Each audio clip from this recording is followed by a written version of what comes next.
La pensée lui vint d'aller visiter ses frères, et voyant qu'on en maltraitait un sans sujet, il prit sa défense. Acte 7, 23-24. Moïse a fait son choix. Cela suffisait-il pour qu'il fût aussitôt un vase honorable propre au service du Seigneur? De Timothée 2, 21. Non. Il n'est pas suffisant de se soumettre à Dieu, de choisir le chemin de la croix.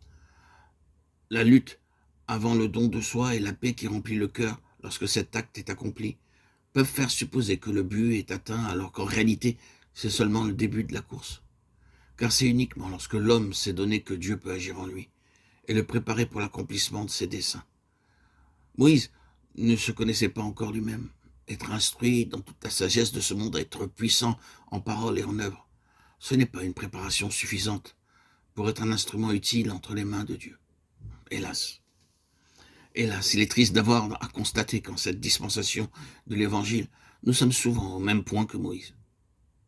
Nous nous reposons sur la sagesse de l'Égypte, sur de certains talents oratoires, sur notre énergie propre, et nous agissons comme si les armes de notre combat étaient charnelles.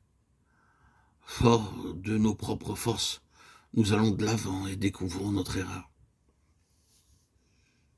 Les événements qui se succédèrent brisèrent les liens retenant Moïse à la cour égyptienne, à cette vie mondaine à laquelle, d'ailleurs, il avait décidé de renoncer.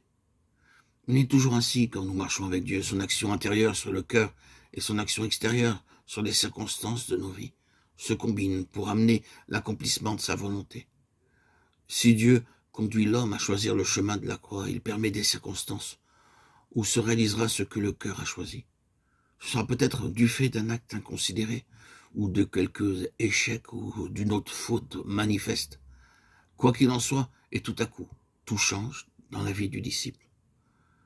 Pour Moïse, il nous a dit que la pensée lui vint d'aller visiter ses frères. Étienne rappelle tout simplement l'acte qui eut de si extraordinaires conséquences.